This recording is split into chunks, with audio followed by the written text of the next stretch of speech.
Welcome back to That's Some Cheese, part of the Vendetta Sports Podcast Network. Today is Wednesday, October 21st. We have Mike Eccleston here today, and he kind of yelled at me for calling him ECC. But, Mike, what's going on today? How are you? I'm good. How are you? Doing well. It's been a while since we had you on the show here. You wanted to talk about your New York Football Giants here on Thursday night as they play the Philadelphia Eagles. So I'm just going to hand the keys to you and tell me what you're thinking here. Well, for the first time in I'm gonna say 2 years, maybe a little bit longer than that, I'm actually anticipating a Giants game because I've pretty much thrown away the last couple of. I usually oh, you know what, we could actually do something this year. No, there was no hope for us the last couple of years, but I'm gonna tell you one thing. Joe Judge has actually brought some, and people are making fun of his tactics and stuff. I love him. The Giants defense has surprised me to no end, really. I expected the Giants to be able to score points, I was thinking that Daniel Jones would take maybe a step forward, and then they get Barkley for a full season. If Shepard could stay healthy, Ingram can, stay healthy. You have, Darius Slayton and a lot of these guys. I thought the offense was going to be good and the defense was going to be terrible because they don't have a pass rush. They don't have, legitimate edge rushers, like Leonard Williams, if you would consider him an edge rusher. He's not. But that's just, I was thinking that if you don't have a pass rush, it makes it difficult to really stop teams, even if you have a pretty good secondary. So I was thinking that the Giants were going to be able to put up points, but they weren't going to be top teams. It's been the complete opposite this season. If you look at the games they've played in, outside of the Niners game, this is the most competitive they've been in a long time, since they made the playoffs in 2016 and against the Packers. They, losing to the Bears by, I think it was 4 points. They lost to the Rams by 9. They lost to the Steelers. It probably should have been even closer if it wasn't for that interception in the end zone by Daniel Jones after that 19-play drive. That it would have been like 17-16 Giants late in the third quarter. So they've been right in pretty much every game they've played in. They almost beat the Cowboys, but God bless, the Cowboys are terrible. But I'm gonna tell you that I think the Giants should win tomorrow's game. They should win tomorrow's game. I think they are on paper right now, they're the better team. If you want to say the Eagles and Giants defenses balance out, I would say I think the Giants defense might even have been a little bit better this year so far. They've probably been pretty close. And the Giants offensively, if you look at the Eagles, who's even playing tomorrow? Who's even playing for the Eagles tomorrow? Are they even? Deshaun Jackson is supposed to be back, but outside of him, everybody is down the toilet. Nothing. If you look at a laundry list of their offensive players, Miles Sanders out. Deshaun Jackson's been hurt, and he's 35? Jalen Reagor's been hurt. Alshon Jeffrey's still hurt. Both tight ends are down. Zach Ertz and Dallas Goedert. Zach Ertz is Wentz's security blanket. Who is Travis Fulgham? I don't know who's playing for the Eagles tomorrow. So I'm thinking to myself, the Giants, the Eagles' offensive line is all hurt. So I'm thinking to myself, the Giants, this is Daniel Jones to me, because I've been a believer. I thought he showed signs last year that he could be actually a pretty good quarterback in this league. And he's taken massive steps backwards. He's been awful. He's been touchdown pass in 6 games this year. Think about that just let that sink into your head for a second. He's thrown 3 touchdown passes in today's NFL. 3 touchdown passes in 6 games. Well, I mean, I mean, come on. you threw a lot at me, so let me try to dig in as best as I can. Yeah, here. no, sorry about that. Go for it. For starters, I think the Giants' overall roster is terrible, but so is the rest of the NFC East. Yeah. I think the entire NFC East is Oh, just it's terrible. so. It's terrible. To say that the Giants can win is one thing, but as long as we say that the rest of the division as a whole Oh, is it's just bad. terrible. Oh, it's completely terrible. The winner, I've seen something about like whoever comes out of the NFC East should just send an all-star team to the playoffs. Like they should just have like a Pro Bowl NFC East team come out and just that, and whoever wins the division, like that should be the team that hosts like the game itself, the playoff game. Like, Yeah, so to me, either way, it's both of these teams are bad, whether yes, the Giants win or the Giants lose. it's still a division in the NFL, and it's still a game that. And what's funny is that the Cowboys have showed themselves vulnerable, or really vulnerable. Like, I mean, like compared I think that's putting it nicely. yeah, because well, at least with Dak, their offense was really good. Like they could put up 35 to 40 points. I don't know if they could put up 35 to 40 points with Andy Dalton. Mm-mm. So that's what I mean. He's a good backup, but that's what he is at this point. He's a good backup. And I think that, people kind of acted like, oh, they have CeeDee Lamb, they have Amari Cooper, they have Michael Gallup, they have Ezekiel Elliott. How can he mess this up? Well, I mean, I think the Dallas offense could still be pretty good, but that's not good enough with a defense that is currently on pace to give up the most points in NFL history. So yeah, you don't win games like that. The Cowboys are just a totally different topic. We could spend like an entire week just talking about the problems in Dallas. 100%. You see what the players said about Mike McCarthy and the coaching staff? They have no idea what. Yeah, I did see that. I think the McCarthy hire has been a complete and utter disaster. The guy, his offense hasn't changed in 10 years. Why you're hiring Mike Nolan to be the defensive coordinator makes absolutely no sense. Their offensive line is getting old. Well, it's not quite the same anymore. Their defense is bad. More so, their secondary is just awful. Correct me if I'm wrong, but I think that Mike Nolan once upon a time hired Mike McCarthy. Correct. Which is probably why McCarthy hired him as like a favor to be the defensive coordinator. And wow. That has to say that hasn't worked out is probably the nicest way you could possibly put it. I mean, they have been, and when you look at I'm telling you, the talent is not the worst defense in football. So I don't think this is just purely a talent issue. Like, Jalen Smith and DeMarcus Lawrence, I mean, they got Aldon Smith, who looks like a stud pass rusher right now.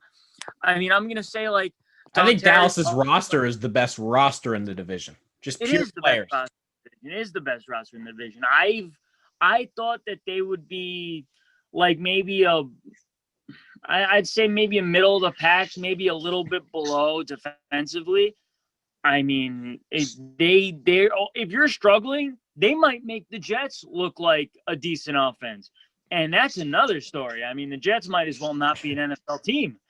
But they make everybody look good. I mean, the Giants look like a Pro Bowl team next to the Jets right now. But the Cowboys, it's just one of those situations where Jerry Jones settled here.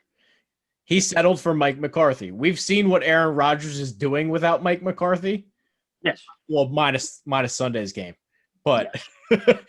Aaron Rodgers looks like a totally different guy. He's happy. He's slinging the ball around. The Packers look good. And here's Mike McCarthy. He gets Dallas, and this is the shit show you have signed up for, Dallas. Yes, and you know what's funny is he has found a way to be worse than Jason Garrett. Yeah. Like, everybody was nuts about, like, get Garrett out, get the clapper out of here. And then they bring in Mike McCarthy, and somehow it got even worse. Like, I was thinking, oh, this isn't an upgrade over Jason Garrett. I didn't think it would be a downgrade. Like, that's crazy. Who would have thought the Giants would end up getting the better coach out of the deal? You mentioned the Giants offense. I kind of want to go back to it a little bit because Jones, while he hasn't been good, is it possible? Because there's a lot of different angles you can take to this. Okay, Barkley's not there. No. Does this mean that this is Jones without Barkley? Or is it they haven't figured out a way to get the offense rolling without Barkley? Or is it Jason Garrett's not a good offensive coordinator? Because I didn't think Pat Shermer was a good head coach. There's a lot here, and it's not entirely healthy. I saw the other day Jones is getting pressured on 47% of his dropbacks or something like that, which is completely unacceptable. Andrew Thomas has not played well as a rookie so far, even though I think he will be eventually. Sterling Shepard not healthy. So there's a lot here to unpack. Yeah, of course. So the thing that bothers me about Daniel Jones is, and you know what? It's not even just when I know the offensive line's been bad. The thing is I've seen him with a clean pocket miss receivers. So, and especially in big spots, like against the Rams. Against the Rams, they had a couple of opportunities to win that game. And I'm going to say that most of these games, the Giants have had a legitimate chance to win these games. So the Rams game, it was 4th and 6 in the fourth quarter. And I'm like, Daniel Jones had a clean pocket. Golden Tate was open, like right in the middle of the field. I think it was 8 yards away from him. And he missed him. And it was high and outside. He had to jump up and he missed it. I was like, you have to make that play. Like I was like, if the Giants still had a chance to win that game. I feel like they pretty much handed them the game. So since then I've pretty much been out, but I'm like, I think that this is a Daniel Jones game, because right now the Eagles are more banged up than the Giants are by a lot. The Eagles Carson Wentz almost came back on the Ravens which is another topic I want to talk about eventually. Which is impressive in its own right.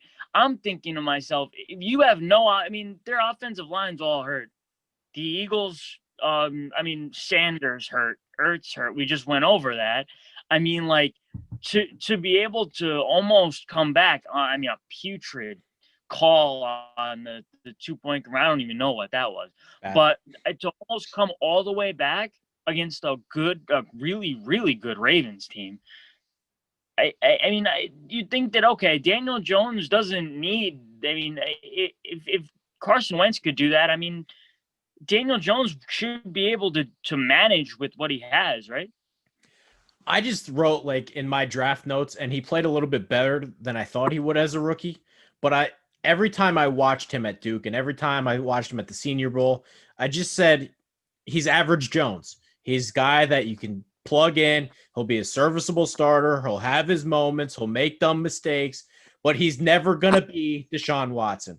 He's never going to be Patrick Mahomes. He's never going to be, one of these top 5, top 10 quarterbacks that you can plug in and say, okay, we have a bunch of problems here, but you're the guy that's going to figure it out, and you're the guy that's going to take us to 10, 11, 12 wins a year. He's never going to be that guy. I can see that, but and that's part of in the NFL, and I know that it's not fair, but in the NFL, you're seeing guys just kind of develop. Like you're not. It's not 20 years ago when guys were taking 2 years to really get their feet into the league, and they're kind of feeling around. NFL quarterbacks, Justin Herbert and Joe Burrow have been phenomenal. Joe Burrow has been hit like every time he drops back, he gets hit. Every time, and you know what? He's been awesome. He's been sacked. It's almost like I think it's a record. I think he's on pace to break a record for the amount of times he's been sacked this year. Like people were saying like the name David Carr came to mind, and I'm thinking to myself like he's scarred for life, David Carr definitely. But you want to say that Joe Burrow has been hit so many times, but he's still found a way to be really effective. Like he doesn't even turn the ball over. He played another great game last weekend against a good defense in the Colts. So, like, kids are coming into the league, and you're seeing right away whether or not they're like. I mean, I was gonna give, like, last year I gave Daniel Jones all the the excuses in the world, because you know what, I felt he earned them, because they had nobody. Receiver he had, or the only weapon he had, was Darius Slayton, who was a rookie, and Ingram was hurt, Shepard was hurt, Barkley was hurt. The whole team was out, really, and the offensive line was just complete shambles, and he was a rookie. So I'm thinking to myself, that's difficult to do for anyone, let alone a rookie. But for him to come in this year, and the Giants are healthier, and to be even worse, to me, he's been even worse this year than he was last year, and I don't even think it's close. So I'm like, this has to be a Daniel Jones game. If Daniel Jones doesn't show up and the Giants don't win tomorrow, I don't even know what to say about Daniel Jones. I just think, and some of it has been, yes, Herbert and Burrow have looked good right away, but I do think we have a little bit of a short memory with Baker Mayfield. Looked awesome his first 10 games. How does he look now? I think some of these quarterbacks, they can look good for a while, and defensive coordinators figure them out real soon. Oh, they does. So, to me, this guy looks good in his first 4 starts. I never want to overreact like that. But when it comes to Daniel Jones and the Giants, the truth of the matter is their best offense has been when he runs, which is not good. When Daniel Jones runs the ball, that's their best offense. Yes. But yeah. I mean, but he's running for his life. But at the same time, I still think that Darius Slayton and Evan Ingram are I mean, they're not schmucks. No, these aren't random receivers. Like, these are actually like good targets. My problem with Evan Ingram has always been A, his health, and B, he can't block me and you. But like, there's right. He's not a blocker. But they knew that going in. They knew that when they drafted him. Exactly. He's an oversized receiver, which is exactly what Evan Ingram is. He's fast. He catches a good route runner. He's a wide receiver playing tight end. So that's been my problem. I mean, he's had everybody's acting like he has no target. He does have targets. I mean, and even you know what? I get that Devontae Freeman isn't exactly some big he's actually played well. He's been able to run the football actually pretty effectively since he's gotten to the Giants. Like, he's been all right. I mean, I get that one game was against the Cowboys, but still, he ran again. He ran pretty well again last week. So he's been able to move the ball a little bit. So if you can run the ball a little and you have somebody, I just think you should be able to make something out of it. Like, the Giants haven't been able to like put points up on the board at all. So that's where you go. Like, the Giants have been in position to win games, and they just haven't been able to do it. I think the Eagles are going to win not only this week. I think they're going to win a division, and we can talk about this. I think the winner of this game will win the division, to be honest with you. And as hysterical as that is, I actually think the Giants have a chance. But and I've been very down on the Giants for years now. I just love that Joe Judge seems to have the team playing with a lot of heart. Like, they seem to be a gritty, like, they like, on paper, they shouldn't be. And the funny thing about the Giants defense is I thought that they were going to be bad, but the kid they drafted out of Alabama as Xavier McKinney, the safety, he's coming back, I think, week 8. So I was like, I thought that he was going to be like, the quarterback of the defense. And he was going to be out. So I was thinking, all right, the Giants defense is completely done. They've stunned me, and getting him back can only really help. So I don't know. I think the Giants have an outside shot, but it's because of how porous the Cowboys have been, and the Eagles are completely depleted. So, I mean, we'll see what the Eagles do with the next 2 or 3 weeks, because, I mean, and to be honest, whoever wins the division is going to be like 6-10. So, right. as sad as that is, people keep saying 7-9. I'm like, I don't see one of these teams winning 7 games. Yeah, I think, and this is one topic I want to talk about because it is in the Thursday night game. Yeah. The people that bang on Carson Wentz, I just do not understand it. No. And to me, it's one of those things where it's like you're not watching the games. It's like if the quarterback loses, it doesn't automatically mean he's bad. If a quarterback wins, it doesn't automatically mean he's very good. Carson Wentz continues to carry, one of the worst teams I've ever seen out there. You want to talk about offensive lines. The Eagles just cut a guy who was fixing his glove during the middle of a play and was supposed to block someone. I don't know if you saw that clip out there. But, yeah. No. They got Travis Fulgham, who, if you polled 9 out of 10 people, I think they would say, yeah, Old Dominion doesn't have a football program. No. He's got no tight end now. Ertz is down. Miles Sanders is down. He's working with Greg Ward, who was a college quarterback. Yeah. Travis Fulgham, Old Dominion. Nobody wanted him. Boston Scott. They got the things that this guy's doing. He's willing his team to be competitive when they should not be. Which is very familiar. They should look like the Jets right now. Which is very familiar because this is exactly what he did last year. Yeah. This is what he did last year. He did the same thing, and they won the division at 9-7. But I just don't get the people that bang on Wentz. I don't understand it. He's gone so far above and beyond. It's because of the turnovers, and people just expect him to win. So it's just like if he's losing games and because I think he leads the league in turnovers this year. Doesn't bother me. He's up there. So I'm like, I think he's tied with Kirk Cousins actually. That's the thing is if you're looking at his numbers and you're looking at the fact that the Eagles haven't been winning games, like turnovers isn't even just a lack of targets. Turnovers is he's just making mistakes. But I think it's a mix of the two, but Carson Wentz definitely played well last game.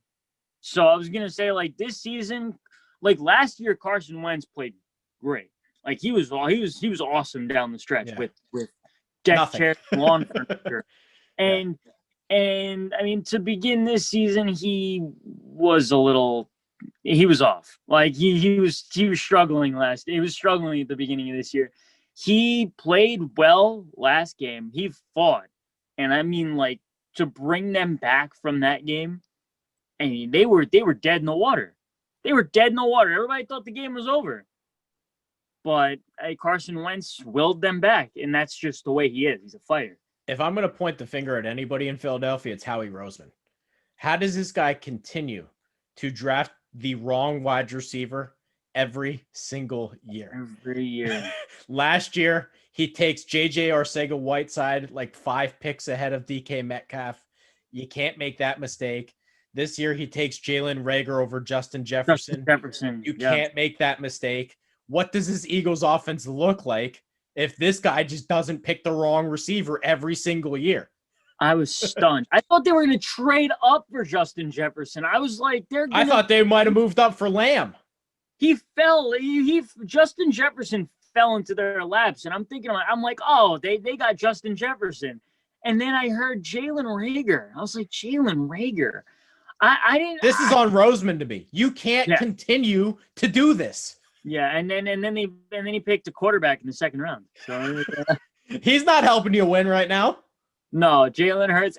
And what's funny is I was thinking, because you know how Doug Peterson likes to draw up those little he's a little crazy sometimes and stuff. I was thinking, all right, they brought in Jalen Hurts. Why did they bring in Jalen Hurts? He's a freak athlete. Okay, so they're gonna be able to use him as a decoy. They're gonna be able to use him in a different. I was thinking Doug Peterson. They were gonna have a completely different offense, just a little offense built for Jalen Hurts to come onto the field and kind of I was expecting a big player to a game. I was thinking Jalen Hurts would be on the field 4, 5, 6 times a game, and they would be like running like, little like trick plays with them and stuff. Like maybe like because I know that they were looking for playmakers. Like they don't have much. Like they don't really have any. So I was thinking maybe they would consider that like an extra playmaker, like a spark to the offense. But that's the only thing. I was trying to think of reasons. On draft day, that's what I was thinking, like, because everybody was talking about why would they draft Jalen Hurts?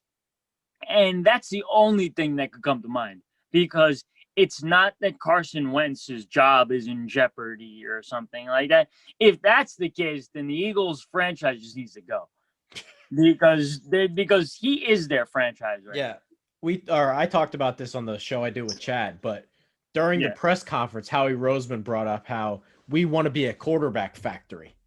And he brought up the fact that, well, we saw a lot of Russell Wilson and Jalen Hurts. Like, to me, if that guy's your GM and he's comparing Jalen Hurts to Russell Wilson, we got a problem. We got a big problem. I think you might have cut out. Did you hear me? Yeah, no, I didn't get it. I think you cut out. I said during the show I did with Chad, we talked a little bit about the Howie Roseman press conference after he had the draft. And he said, we want to be a quarterback factory. And he said, we saw a lot of Russell Wilson with Jalen Hurts.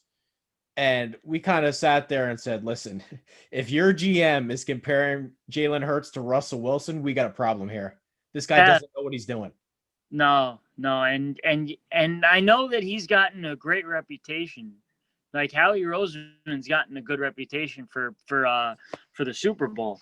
But since then, I mean, oh my God. I feel like every decision they make is wrong. Every decision they make is wrong right now in Philly. They've destroyed that team. It's bad. Like that team is, and they still made the playoffs last year. They demolished that team, and then they didn't help it at all in this year's draft. Wow. Yeah. No, they've been completely awful. I don't know what's going on over in Philadelphia, but they went from being a team that could be like a powerhouse, and I mean like they were really good. Like they were good. That team with Wentz, with Foles, it didn't matter. They were awesome. Like whether, in the trenches, on both sides of the ball, everywhere, playmakers everywhere. And they went from that to, I mean, you barely recognize some of the players out there. I mean, their defense is pretty good, but it's not. They have no linebackers. It's not anything great. They don't have a single linebacker. No linebacker. Trust. No. And before they got Darius Slay, they had no corners. Yeah.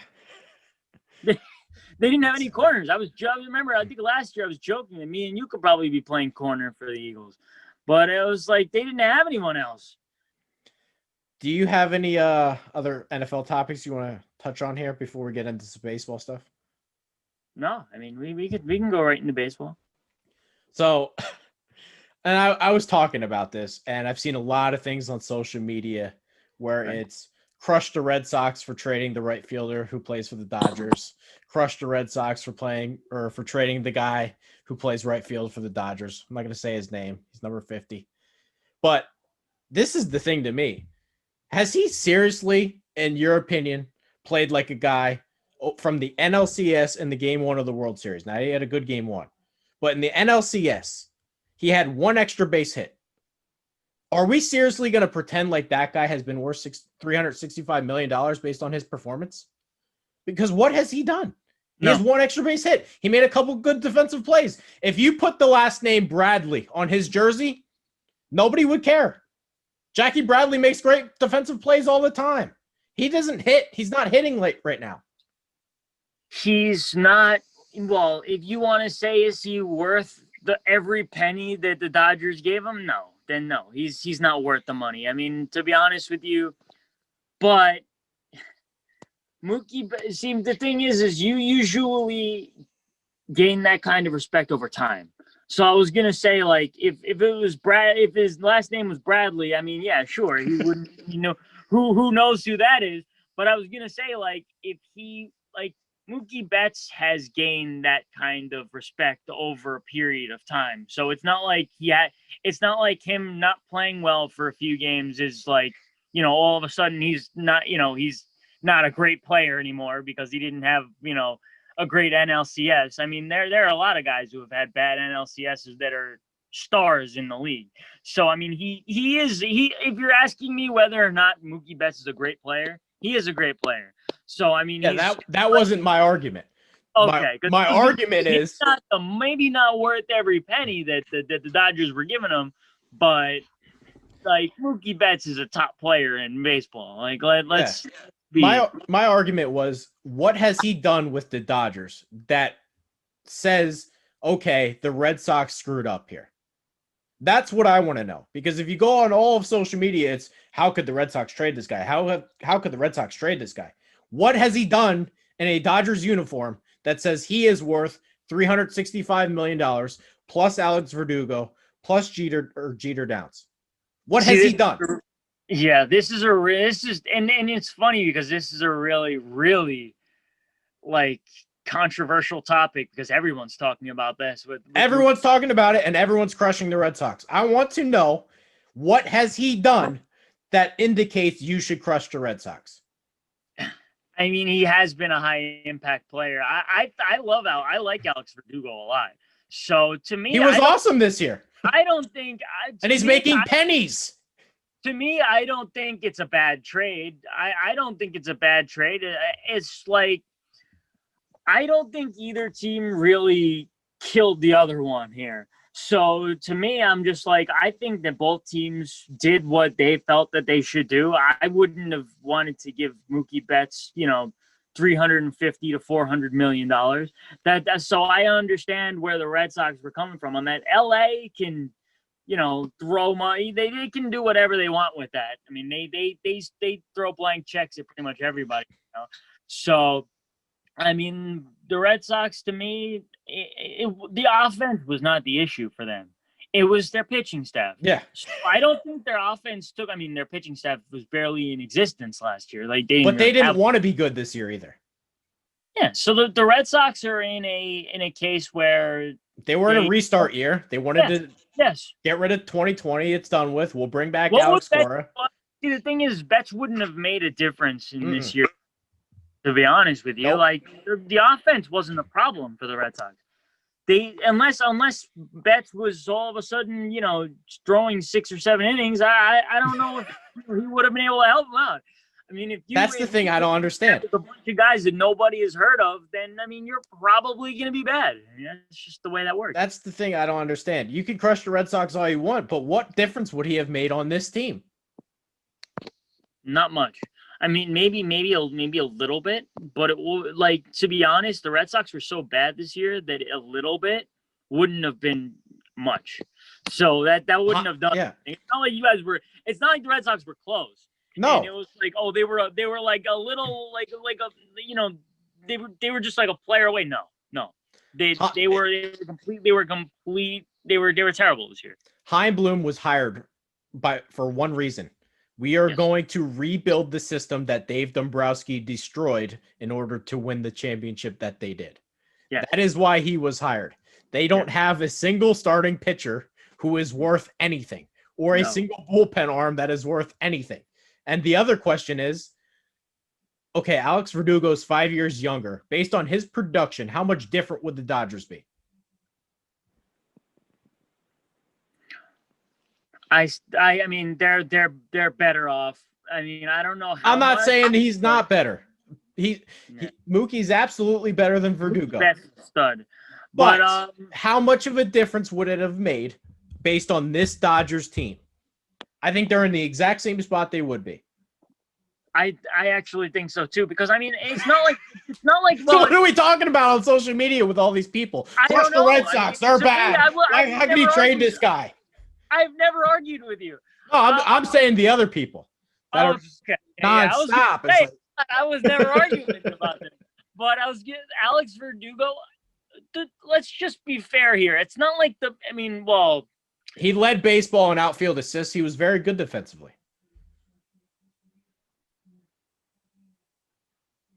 The Dodgers have made it to the World Series 3 of the last 4 years. Correct. So, yeah, I say that if you to answer your question, it really isn't much because exactly what I just said. They've made it to the World Series 3 of the last 4 years. It's not like Mookie Betts took a wild card team and said, we're going to go to the World Series.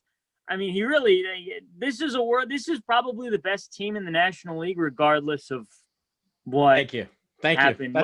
That's all I wanted to. This is what I wanted to talk about. You might be able to argue Atlanta, but you could probably go back. I mean, healthy Atlanta, I think with Soroka. Oh, so you're talking about a different story then. That's what with a Braves team, a healthy Braves team, you could probably argue the Braves are better than the Dodgers right now.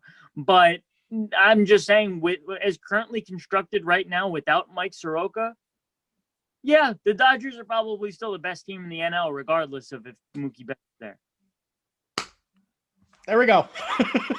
I don't get it. I don't get the fans on social media. They're out of control. I'm not arguing. No, there are teams that get killed on trades. That the only thing that a very lazy argument because of the fact that Mookie Betts is playing in the World Series right now, which is really when you say like, oh well, the Red Sox are 10 and the Dodgers are in the World Series. The Dodgers obviously killed the Red Sox on that trade.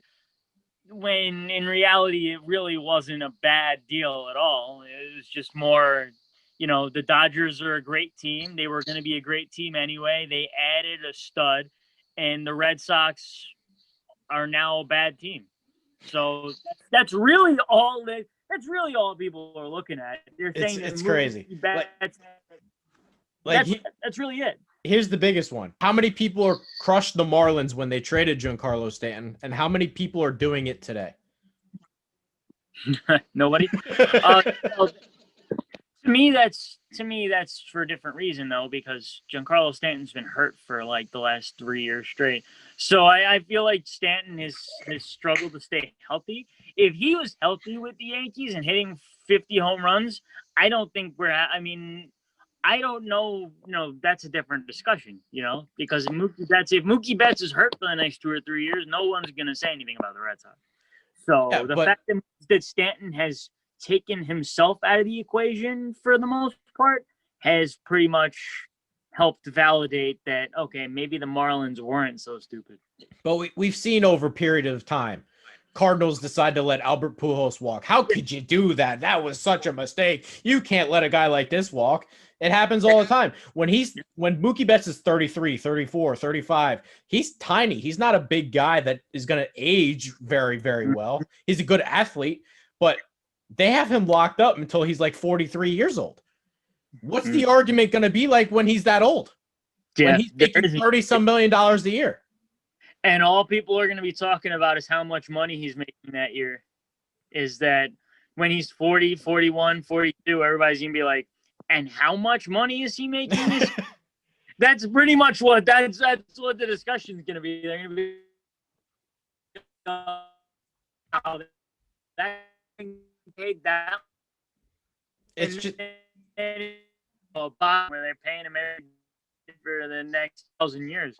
But that's just that's. I get what you're saying. Like I've never been. I know that people are like they look at all right, the star in the deal. He's still like a top player in baseball, and you traded him in his prime, and now he's playing in the World Series for the Dodgers. So that's pretty much where all this smoke is being blown from. So I don't know. I don't have a big problem. I get what the Red Sox. I like Alex Verdugo a lot. I think Alex Verdugo is awesome, but that's why this whole social media is killing the Red Sox, and because people can't stand Boston. So there's another reason for that. People like kicking the city when they're down, to be honest, because of the fact that Boston's been successful for the last 20 years. They just have been. Boston, the Patriots, the Red Sox been win World Series. The Red Sox and Patriots are both like in a relatively they're switching gears a little bit here, and the city likes to kick. They like to kick the Boston when they're down, and that's another thing that I think that people like. If this was the Texas Rangers, I don't think it's as huge of a deal. Yeah, to me, the worst position in the world to be is the Philadelphia Phillies, where we have Bryce Harper locked up for 12 more years at a ridiculous amount of money. That's where I don't want to be. I never want to be that team. No, they're screwed forever. They're screwed. Yeah, I can't. I hate those long term, like the 10, 12-year contracts, especially when you're into your 20, you're almost 30. Like Bryce Harper is not a young kid anymore. Like This guy's almost 30 years old. The Phillies are totally screwed. Completely screwed. What was the contract again? I think it was like 13 years or whatever. I think it was like a 13-year contract. Right. they signed Bryce Harper. It's not like he was some 23-year-old kid, 24-year-old kid that they're gonna have into his late 30s. They're gonna have him until he's like a senior citizen. Well, and he's not even worth it. No. See, don't even get me started about Bryce Harper. I don't like him either. I feel like I've been the king of the I hate Bryce Harper fan club forever. Bryce Harper has been overrated since day one. So like he's had 100%. He's had one great year in his career. One. And like I feel like, and see, I could go off about Bryce Harper for an hour and a half, 2 hours, where it's like Bryce Harper could go 1 for 40 and then hit an absolute bomb on Sunday Night Baseball, and you will have the broadcasters talking about like, see, this is why you pay Bryce Harper. See, this is my whole point. My whole argument. Have you been watching them for the last, month and a half? Have you been watching them? No? All right. Yeah. He's been a ghost, by the way. He's been a complete ghost. He's the kind of guy who can go on a stretch for about 2 or 3 weeks where he looks like the best player in baseball. Yep. And then for a month and a half, you won't hear from him. You hear nothing. He will hit 205, and all of a sudden you look at his, the All-Star break will come around. You'll see he'll be on the team, by the way. And and his average will be like 230, and everybody will be like, "What? How is his average 230?" I mean, I could ask you the same question because I think he's way too talented to have an average of 230 at any point. Every year he hits that though. But every year he winds up being at 230 at some point. I was in there, I'm like, how does he wind up at 230? But because he's not that good. He's a good player. He's a good player. He's not a great, people loved to this was my favorite. People love to compare him and Mike Trout. Oh, good hell. I'm so glad that those conversations are finally dying down. It was like, I remember when people would say like, oh, wow, you talk about the stars in baseball, and it was like Mike Trout and Bryce Harper. And I'm sitting there, I'm like, joke. Wait, Jeff McNeil's better than Bryce Harper. Enter this conversation. I'd rather have Jeff McNeil than Bryce Harper. It's crazy. There are a lot of players in baseball better. What was that? I'd rather have Jeff McNeil than Bryce Harper. Give me Jeff McNeil over Bryce Harper any day of the week. Jeff McNeil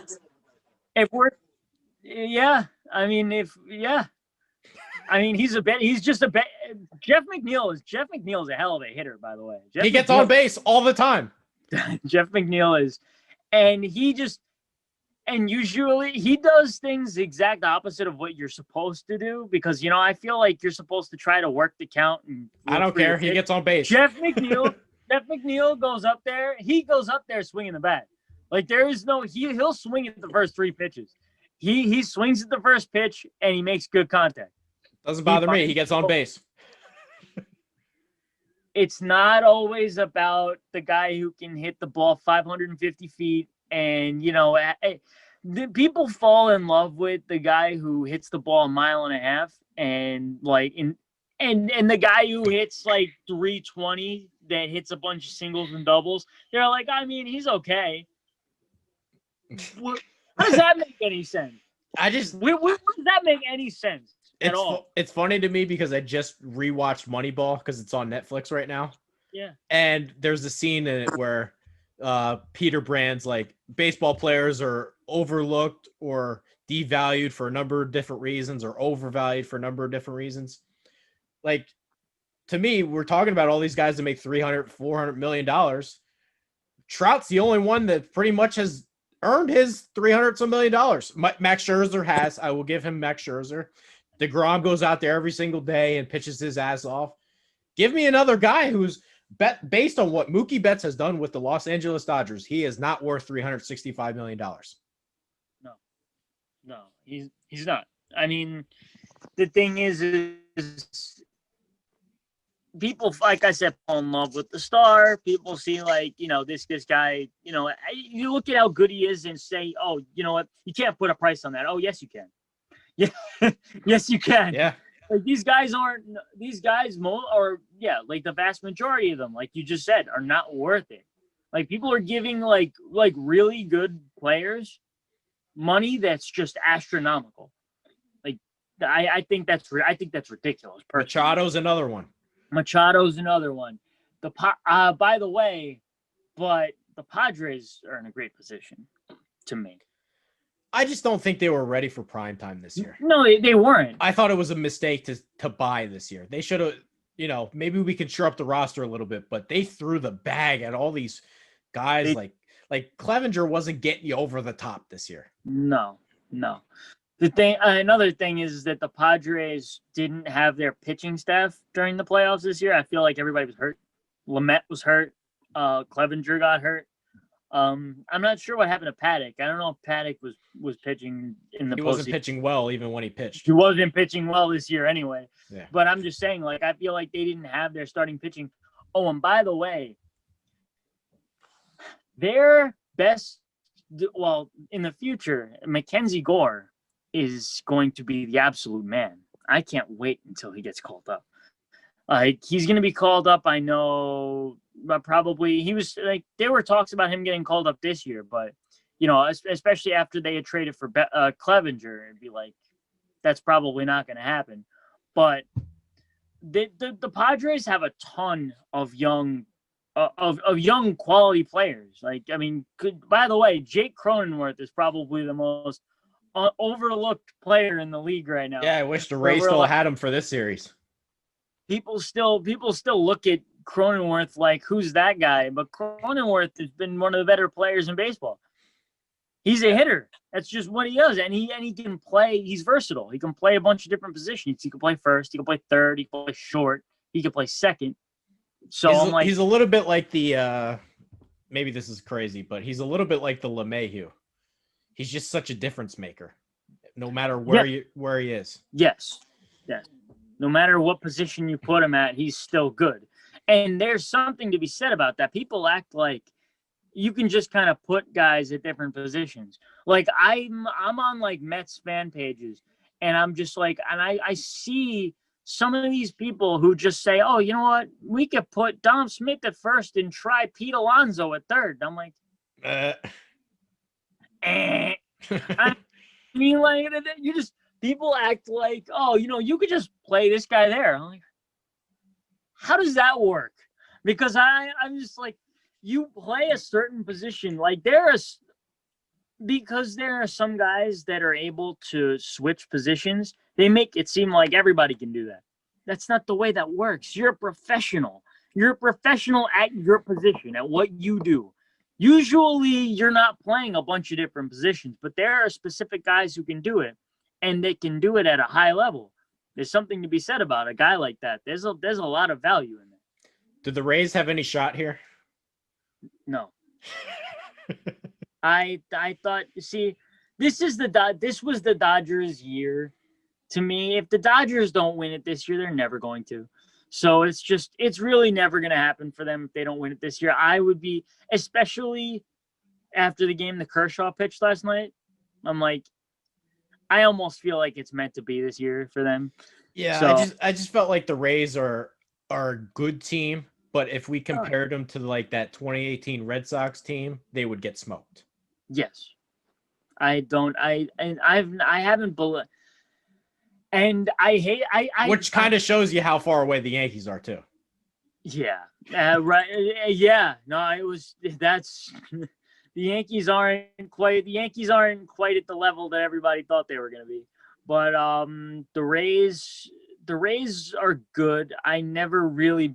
They're the best the Rays can possibly be. I look at their lineup, and they're another team. I look at their lineup, and I'm like, how? It's not a good lineup. To be fair, no. Randy Arozarena has been their only. He should be in the Hall of Fame based on what he's doing. That's pretty much. I mean, he might as well be inducted tomorrow. He hits a home run every day. He's been the Daniel Murphy of the. He's the entire offense, though. He's been the Daniel Murphy of. Remember the Mets in 2015 when Daniel Murphy went insane. Yeah, he hit a home run every day. That's pretty much what Randy Arozarena is doing. But their pitching staff is phenomenal. They got pitchers out the ass, but their offense isn't good. No, their offense. The thing is that the Dodgers can score on pretty much anyone. The Rays are going to have to be able to put up runs, and everybody's acting like, oh well, you know what, the Rays can win these, 3-2. I'm like, they're not going to win these games. Even that what was it, Game 5 against the Dodgers are going to score runs. The Rays are going to have to be able to score. If they're what was it, Game 5 against the Yankees, the Rays had to win 2-1. Like, that's their offense right there. That's like that's how they have to win games. But I don't think it's enough against a team like this.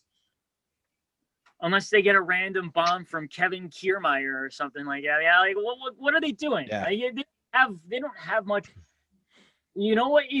There's something to be said though about the Rays and the way that they've been able to make it to the World Series this year. And to me, they don't even have their franchise player yet.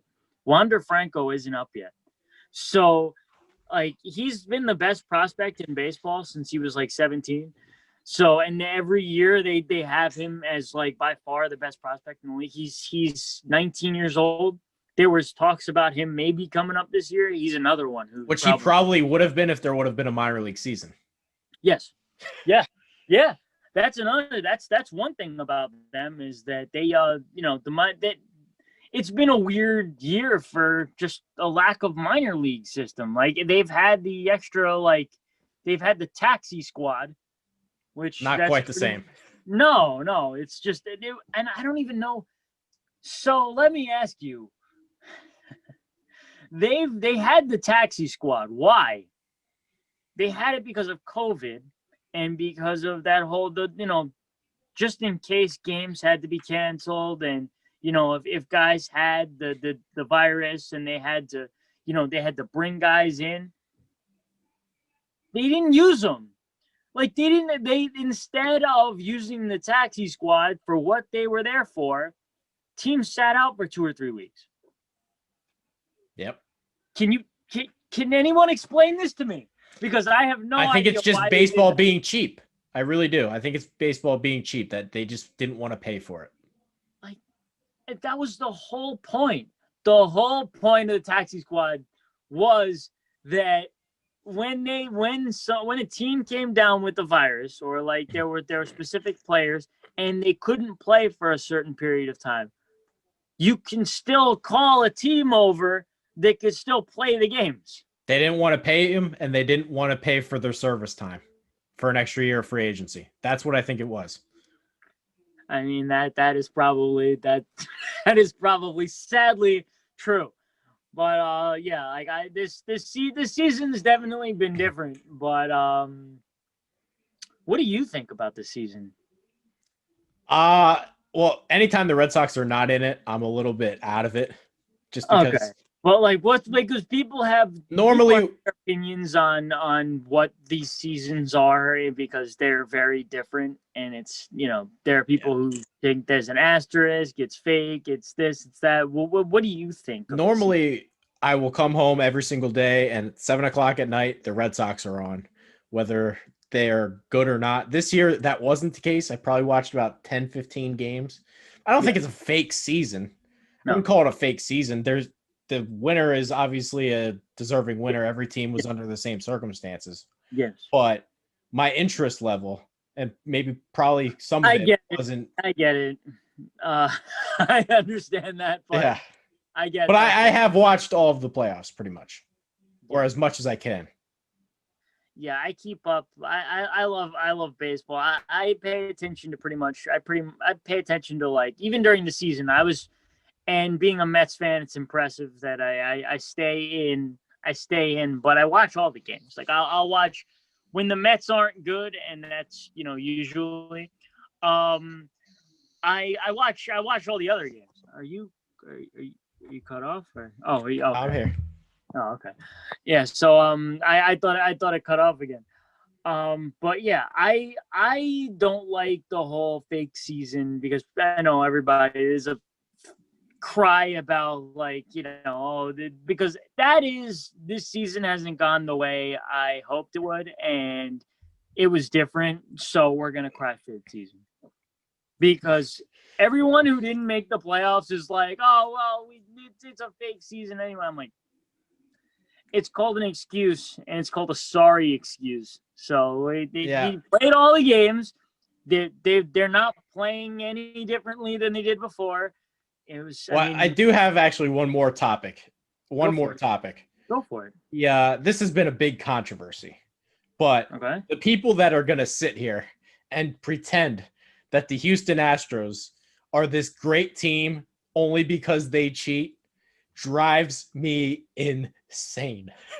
Like, the people that legitimately still cry about this are the only people that do cry about this are the Yankee fans that only hear about the winning from their grandparents, that need bedtime stories because their team isn't that good. Those are the only people crying about this. The Houston Astros are a good team, and they've shown once again. They go Game 7, ALCS, no Verlander, no Alvarez, lose Cole, no Osuna. Like, at what point do we just say, hey, this team's pretty good?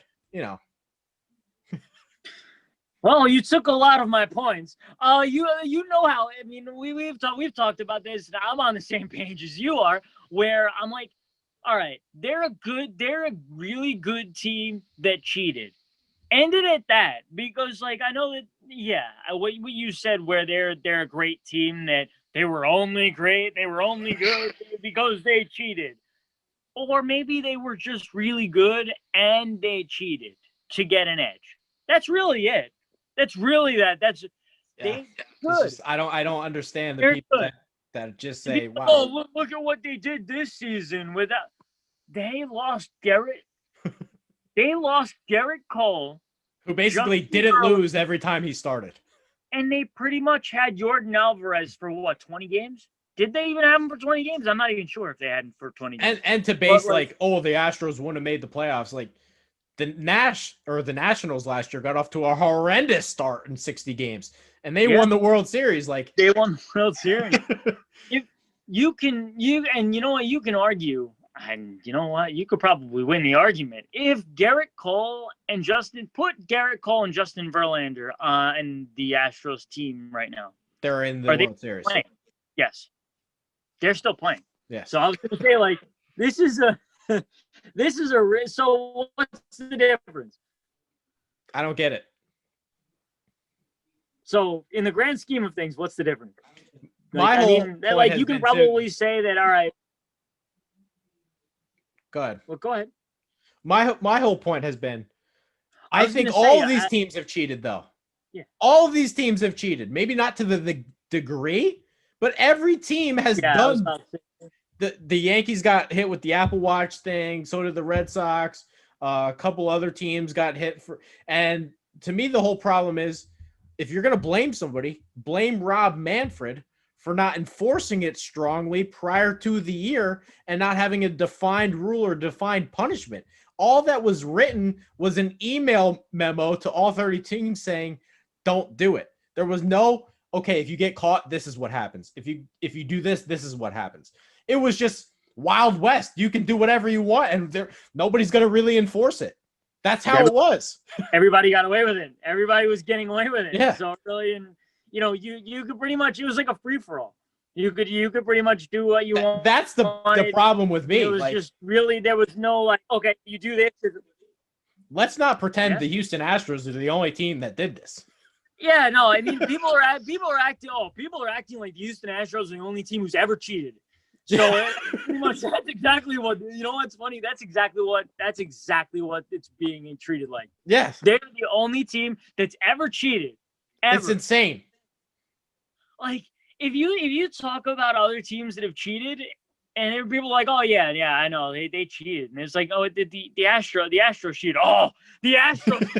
Like, all of a sudden, everybody turns it into the Astros. The Astros. Yeah. They're this vilified. There's this vilified figure, and it's everybody insane else to me. is just so like, everyone else who's cheated, it was like, yeah, I know they cheated, but the Astros. I'm like, oh boy. All right, see the Astros are good. If the Astros completely stunk this year, I would get it. I would get that, where it was like, all right, I just wanted them to verify the fact that they were actually a good team. That's all. That was the one thing that this year I was like, I wanted the Astros to go in and be able to prove that, you know what, just silence everyone and be like, all right. I think they more than did that. Well, yeah. And I know because, you know, their season record, that people are going to be like, they were below 500. You know what? You try losing your two ace pitchers and your best and arguably your best hitter. The Washington Nationals were under 500 through 60 games when they won the World Series. They did. They were. I mean, so if you want to argue that the season is a farce, then you know what? You can say that about the Astros too. Because they were under 500, and you know what? They probably, you know, the Nationals did the same thing. So I don't know. I definitely, I know a lot of most baseball fans, like, they hate the Astros, and I watch people cry about this. Oh, it drives me nuts. You know, God, acting like nobody. No, these guys are so much worse than everybody else that's ever done. I'm like, no. I mean, is it bad? Like obviously, I don't think anybody who's caught cheating should be like, you know, reward. Like, you know, you shouldn't be like, you know, I don't think they should be talked about the same. The Astros, those World Series shouldn't be talked about the same because, you know, obviously they were caught cheating, but at the same time, people shouldn't act like A, they weren't a really good team, and B, that, you know, they I don't know. To me, it would be like if we pretended that Barry Bonds was the only guy that took steroids. That's exactly vilified him, and he's the only guy, and he's the bad guy, and everybody else is okay. Everyone else, A-Rod, Bond, I mean, that's to me what it's like. McGuire, everybody's fine. Yeah, that's what it's like to me. They cheated, but Barry Bonds, he cheated. I'm like, no, they all cheated. They all did it. Yeah. There are a lot of baseball players who have cheated. So I mean, there are a lot of baseball players who have cheated. There are a lot of teams that cheated, and even teams that didn't cheat. There are some teams that just haven't gotten caught yet. Right. And the thing is that the Astros had just won the World Series, so it was like, all right. A couple years ago, the Braves had to fire their GM because he was basically paying for international players out of his own pocket or something like that. Like, nobody talks about that guy who's basically like promising 16-year-olds money, and like,